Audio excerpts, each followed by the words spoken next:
Today is May 1st, 1992.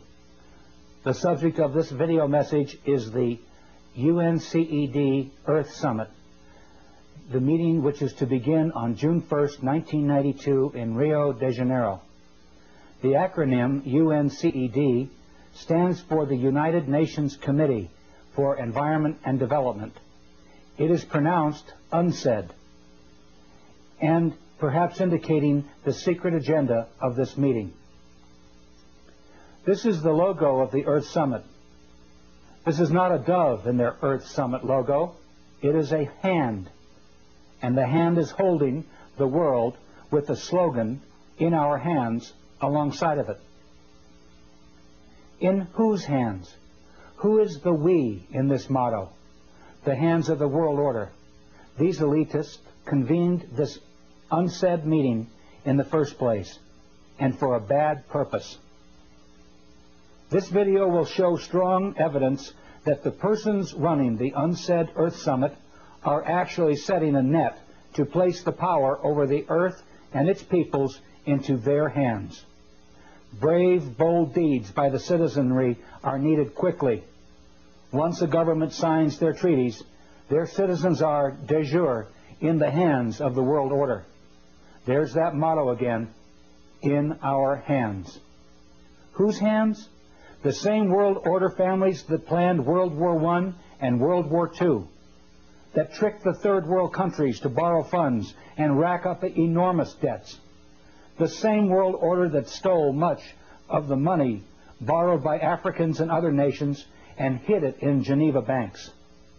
They are the persons who financed Hitler, manufactured the Holocaust, and managed to blame the terrible deeds on the German people. They can be credited with manipulating famines in Ethiopia and elsewhere, and purposely creating war and debt to bring societies into their control.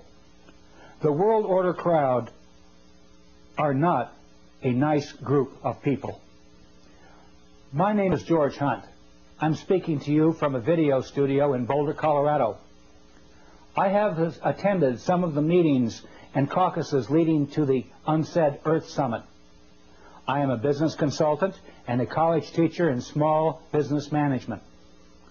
I own an environment company too, and am very familiar with the environment hypocrisy that the world order crowd has taken over the environment movement.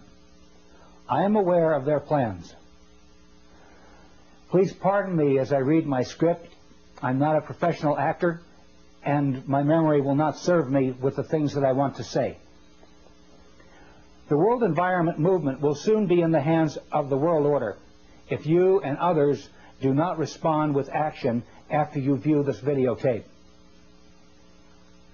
Action may constitute showing this to 5 others. It may constitute showing it to a judge down the street or a city councilman who you know in your town. Pray for guidance, hoping that something good might come of your actions.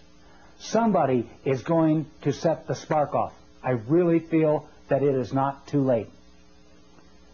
When I served as an official host at a key environment meeting in Denver, Colorado in 1987, I was surprised to see David Rockefeller, Edmund de Rothschild, Secretary of State Baker, then Secretary of the Treasury, Maurice Strong, Waste Company Chairman and EPA Administrator William Ruckelshaus, UN Secretary General in Geneva McNeil, and various World Bank and IMF officials there. What were the rich elite and bankers doing at an environment congress? Listen carefully. I will now attempt to show you how their enactments will work against you. Trust and foundation income is the cornerstone of the world order. They command politicians to do their bidding, and presidents, judges, and legislators lick their boots. Their swollen egos and bellies are never satisfied, and their lust for more is insatiable. Now world power and authority is in their grasp. Are we going to give it to them without a confrontation? Or, like they did to the Germans, will they blame the environment holocaust on you and get away with it? What is the World Summit meeting, and who is behind it? The UNCED World Summit, that's UNCED World Summit, is a key event in a series of environment meetings which have occurred since 1972. Maurice Strong, a UN official and an employee of the Rockefeller and Rothschild Trusts and Projects, convened the first Congress in Stockholm, Sweden in 1972. 20 years later, Maurice Strong is the Secretary General and convener of UNCED. In the 1970s and 1980s, numerous conferences created political action decrees, eventually to lead to the UNCED Earth Summit. I attended 2 meetings in Colorado in 1987 and 1991. Friends attended others in Los Angeles, San Francisco, and Des Moines. Here is a paper from the Des Moines meeting where Maurice Strong was in charge. Representative Gephardt's telephone number appears on the meeting documents. Here are some phrases from the document of the Secretariat for World Order, which were distributed at the Des Moines UNCED meeting. We are the living sponsors of the great Cecil Rhodes' will of 1877, in which Rhodes devoted his fortune to the extension of British rule throughout the world and colonization by British subjects of the entire continent of Africa, the Holy Land, the valley of the Euphrates, the islands of Cyprus and Candia, the whole of South America, the islands of the Pacific not heretofore possessed by Great Britain, the whole of the Malay Archipelago, the seaboard of China and Japan, the ultimate recovery of the United States of America as an integral part of the British Empire. We stand with Lord Milner's credo. We too are British race patriots, and our patriotism is the speech, the traditions, the principles, the aspirations of the British race. Do you fear to take this stand at the very last moment when this purpose can be realized? Do you not see that failure now is to be pulled down by the billions of Lilliputians of lesser race who care little or nothing for the Anglo-Saxon system? Copies of this document are distributed to you with this videotape. At the Fourth World Congress meeting in 1987, some other bad remarks about common people were made. I'm going to play them for you now. For instance, here is David Lang, a Montreal international investment banker, one of their pack, decreeing that these environment and economic activities of the world order not be shared with the public. He calls us cannon fodder. Listen to this. I suggest, therefore, that this be sold not through a democratic process. That would take too long and devour far too much of the funds to educate the cannon fodder, unfortunately, which populates the earth. We have to take almost an elitist program that we can see beyond our swollen bellies and look to the future in time frames and in results which are not easily understood or which can be, with intellectual honesty, be reduced down to some kind of simplistic definition. Does it make you feel uncomfortable that the arrogant rich are close to complete rule over the United States, Canada, and other countries? Here's more. The decrees leading to the Earth Summit were dictated without debate or opportunity for dissent. The treaties the world order wants signed at UNCED will supersede national laws. Yet I saw the major decrees at the Fourth World Congress dictated into existence by Edmund de Rothschild. You can hear it too. Listen to him dictate. Rothschild got these major decrees into the United Nations resolutions without debate or challenge. But perhaps this conference might like to think more about the Marshall Plan, which had been mooted and put forward very tentatively at the Denver conference. And perhaps this might be the keynote of what you have heard today and what perhaps you might like in some perhaps amended form to have put forward. At this conference, recognizing the needs to protect our ecological and environmental heritage within the concept of the World Wilderness Congress, World Wildlife Fund, and all other bodies involved in the preservation of life on our planet, asked the Prime Minister of Norway, Right Honourable the Gro Harlem Brundtland, as one of the world's leaders of a greatly respected community, to be the promoter of this International Conservation Bank. By her Brookland report, which has been widely circulated to world leaders, she could follow up this report with the recommendations to promote a second Marshall Plan, the third world debt relief, and finance for a stable development. Nobody at that caucus mentioned a second world Marshall Plan or a new currency system to finance a stable development. The World Conservation Bank had not been thoroughly discussed at all. I was denied the opportunity to openly challenge Rothschild's remarks at the caucus by the World Conservation Bank president and meeting chairman, I. Michael Sweetman. In world politics, the names of First World, Second World, Third World, and Fourth World are used to describe blocks of political entities. The First World is the capitalist countries of Europe and North America. They are industrial and are, therefore, the world's biggest polluters. The Second World is the Soviet Union and the Eastern Bloc countries. Do you remember Rothschild referring to a Second World Marshall Plan? He was speaking of the Soviet bloc countries, not a second Marshall Plan. He was speaking of the Soviet bloc countries and that they will be rescued by First World money. Europe was granted huge sums of money by the Marshall Plan in 1949, and the Second World will receive billions of North American money in this repeat performance. And guess what banking family will act as the main money changers for the Russian ruble, possibly absconding with billions? The Rothschild Group, of course. Rothschild made these remarks back in 1987, 2 years before the Berlin Wall was torn down. He was bragging to us that he knew the Soviet regime would collapse. Here are some April 1992 news articles about the progress of Rothschild's Second World Marshall Plan. They come from the New York Times, and the world order is right on time. Here is a April 15th, 1992 New York Times headline. $44 billion needed to aid ex-Soviets in 1992, IMF says.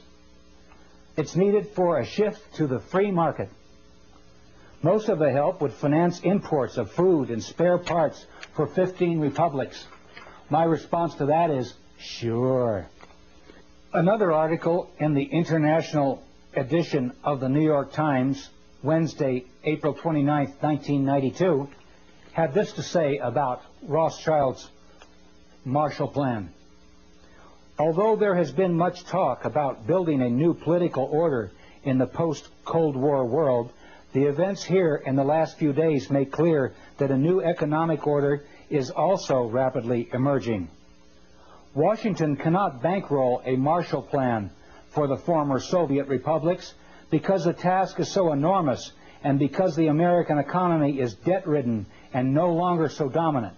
That is why Washington has asked the IMF to run the rescue operations, which are expected to cost $44 billion this year. Well, Rothschild really called it, didn't he?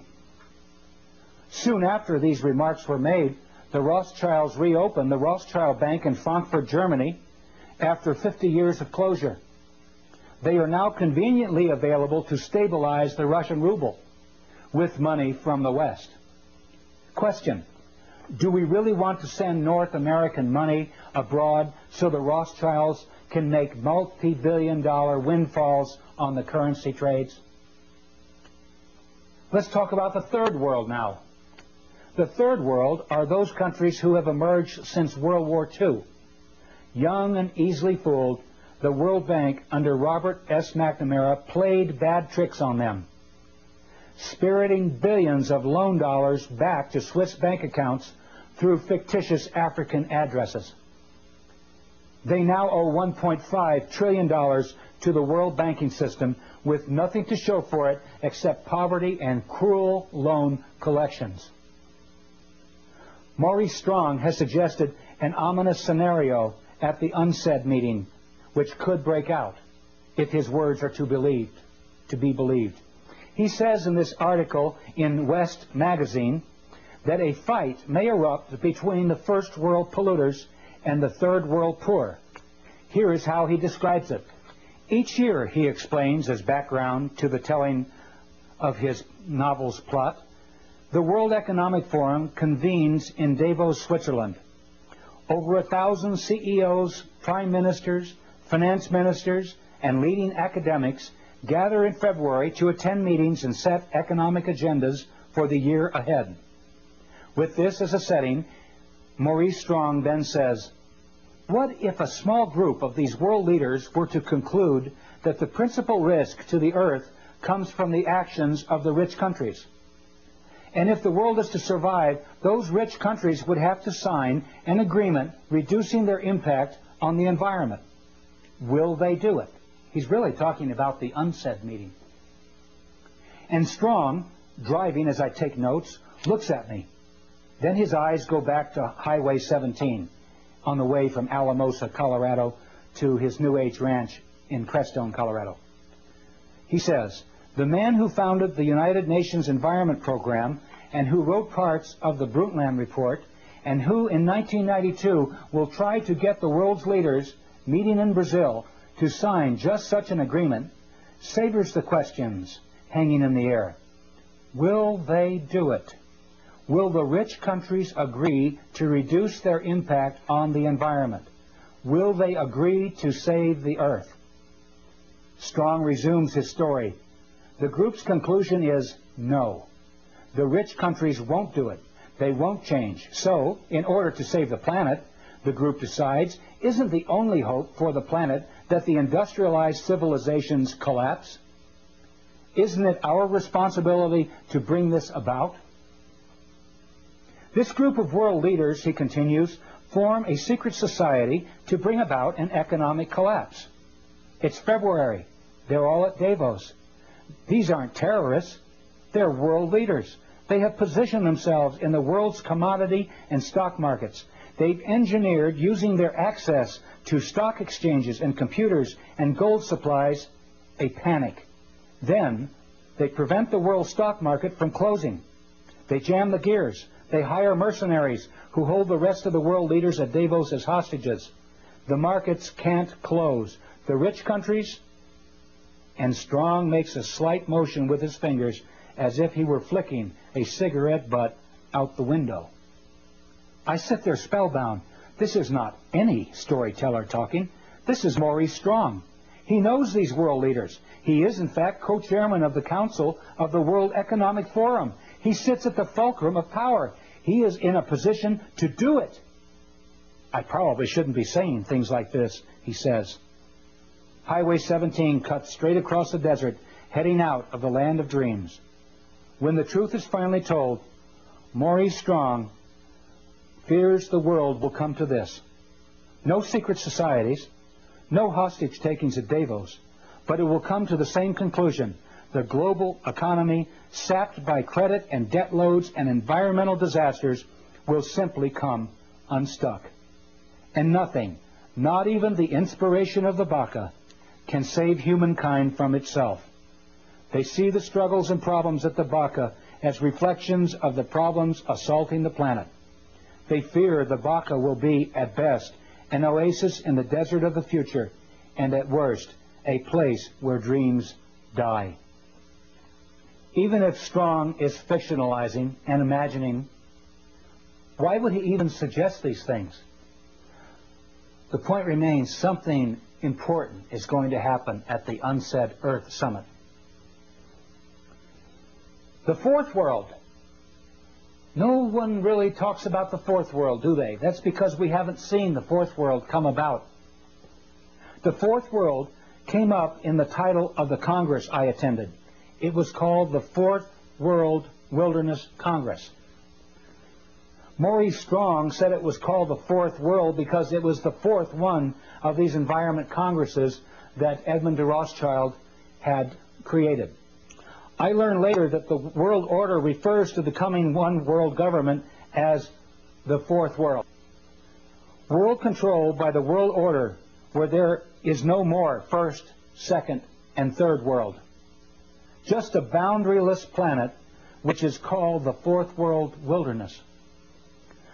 Yogis and shamans refer to it as the fourth world wilderness, the lostness of the mind. The lostness of the mind refers to the collective consciousness. Persons will be coerced through lies, drugs, fear, and pain to surrender themselves, their egos, to the collective consciousness. The fourth world will be a return to a society much like the Caesars or Babylon or the Fourth Reich. Within the fictionalized societies described in Huxley's Brave New World and Brave New World Revisited and Orwell's classic 1984, we will flourish with only a whimper.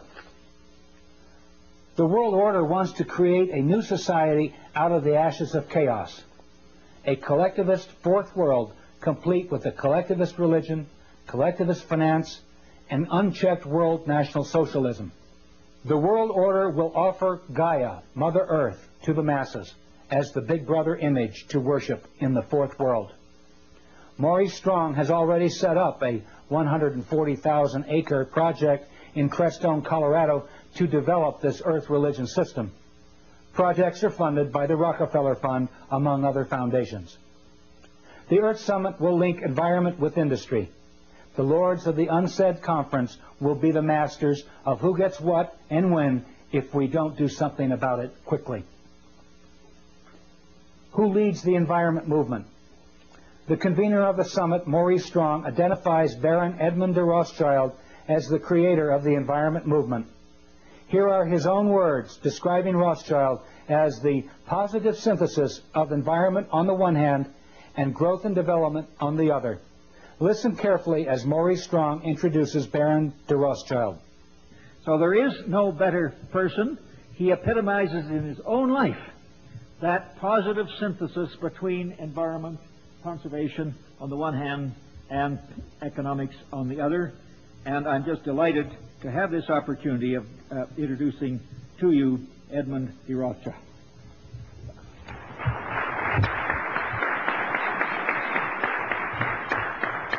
Maurice, thank you very much indeed for all that you've said, and I would ask the audience to take with a slight grain of salt all that he has said about me. Rothschild is the positive synthesis of environment on the one hand, that's the thesis, and growth and development on the other, that's the antithesis. He very clearly admits that the Rothschild combination, including the Rockefellers and most world capitalists, aim to control the environment and development movement as the synthesis. Power will converge into their hands through the Rio Conference. The synthesis, the head of the power, merges into the House of Rothschild. Another speaker at the Fourth World Conference was David Rockefeller, world energy capitalist and banker. He was named Mr. Growth and Development at the meeting. His counterpart, William Ruckelshaus, organizer of the EPA and creator of its laws under Presidents Ford and Reagan, was dubbed Mr. Environment. Here is a picture of the chuckling antagonist at the meeting. Mr. Environment Ruckelshaus is the CEO and chairman of the board for BFI, Browning Ferris Industries, one of the largest private environment companies in the world. The hypocrisy is that Ruckelshaus, as EPA chief, made the very laws by which his waste company, BFI, is becoming rich. Hypocrisy number two is that Ruckelshaus and Maurice Strong were key investors in American Water Development, a company which tried to circumvent Colorado water laws and gain control of one of the largest underground reservoirs of water in the world. Here's an excerpt from a video interview where I explain what they did. And I did a survey of the people down in the San Luis Valley, and I sent letters out to these farmers last December, and I said, what will happen if Maurice Strong and William Ruckelshaus and others pull water, 200,000 acre-feet of water out of the San Luis Valley? Without one hesitation, it was unanimous that their land will turn into a wasteland. it'll turn into a desert. So here we have people at an environment congress that are then waltzing 200 miles south of Estes Park down in the San Luis Valley of Colorado that want to suck the aquifers dry and turn it into a desert. The hypocrisy is so deep. They failed in their attempt because the people learned what they were doing and defeated them. Here is a newspaper article that shows their defeat. I hope we can do it again around the UNCED meeting. Let's hear a little more from Maurice Strong and Edmund de Rothschild and lock in on what kind of people are running the UNCED Summit meeting. Here's the part where Rothschild says that projects launched to save the environment will be inoperative. He says it quickly, but he says inoperative. That is, they will not work. And listen to Rothschild snidely suggest that we build dry ice machines and ship up the dry ice to the North and South poles to keep them from melting. Perhaps it could be possible to utilize CO2, carbon dioxide, one of its main causes, to manufacture dry ice, to maintain the polar caps and the actual temperature of the ice there, and maintain their present temperature. Innovative and modern technology, world waste material, collected and perhaps burnt in volcanic areas or buried so deep in the earth, in the wilderness desert areas of the mid-Sahara where nobody goes, or in the empty quarter in Arabia or the Gobi Desert. But all these ideas and visions, some far-fetched, and above all, the continuation of this Congress needs money. I will play the full speech after this video, and you will hear him say that the world order has these problems. Its indigenous people and its wildlife. People and wild animals are problems? What kind of madness are these world order Caesars afflicted with? I hope I have given you enough information to expose the designs of the world order crowd. They hope to run the lives of people for generations to come. They are the same crowd who created a Hitler, arranged the assassination of Lincoln and Kennedy, and have indicated elsewhere that they want to drastically reduce the population of the world to make environment and development more sustainable. Please quickly carry the truth to others. This video has photocopy exhibits accompanying it too, and you can make unaltered copies of this videotape as much as you please. Large quantities can be ordered at $8 a piece, including photocopied materials, plus postage, until July 4th, 1992. Send your orders and checks to this address. If you want to talk, I will call you collect. So send me your phone number. The light of freedom is going out throughout the world. You know who the culprits are now. It may not be too late to educate key people who can stop them. And you, watching this videotape, are one of the sparks that may ignite the countryside into flames of indignation against these people. Perhaps society still has some leaders that won't let us down. Goodbye and God bless you. So let's get the proceedings running now, and we will see how we go. Thank you. Mr. Maurice Strong, whom most of you already know. Thank you very much, and you've already heard perhaps too much from me, so I think we're reaching the point at which we want to involve you, all of you, in the next step of this conference, which is really to come to grips with some of the principal action-oriented issues. And one of the most important initiatives that is open here for your consideration is that of the Conservation Banking Program.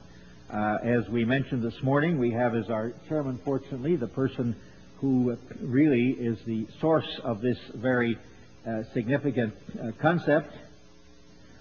He is one of the trustees of the International Wilderness Foundation, which sponsored this meeting. He was at the first of these congresses. So his conversion to the relationship between conservation and economic development has been a pioneering one. His work on mini dams. I used to be in the hydroelectric power part of the energy business myself. Many of the energy developments that we've seen have come from his early anticipation of our energy needs and his early work in supporting pioneering initiatives to deal with these needs. So there is no better person. He epitomizes in his own life that positive synthesis between environment, conservation on the one hand, and economics on the other.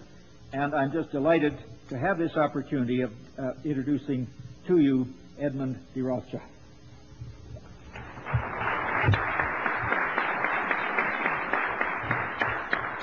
Morris, thank you very much indeed for all that you've said, and I would ask the audience to take with a slight grain of salt all that he has said about me. And I want to start there a little bit of my talk to you on a somewhat different vein.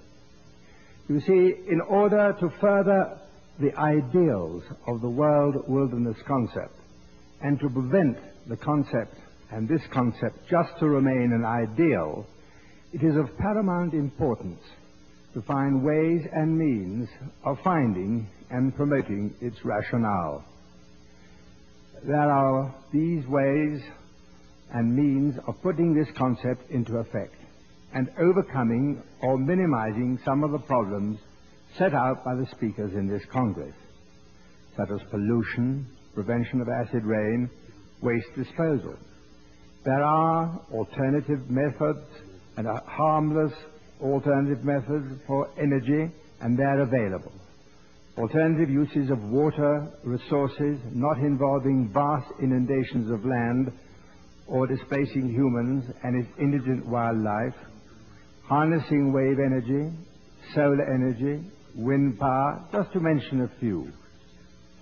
To overcome the chilling, doom-laden prognostications of Dr. Irving Mintzer's greenhouse effect, perhaps it could be possible to utilize CO2, carbon dioxide, one of its main causes, to manufacture dry ice, to maintain the polar caps and the actual temperature of the ice there, and maintain their present temperature.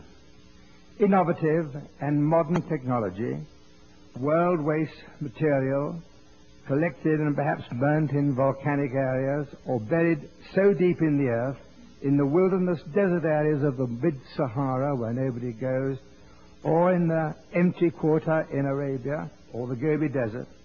But all these ideas and visions, some far-fetched, and above all, the continuation of this Congress needs money. A start has been made by the thoughts and care of one man. Michael Sweetman. His ideas have had lip service paid to them by some of our speakers here during the Denver conference. The meetings now of the new concept of an international conservation banking program involves all sectors of the human community.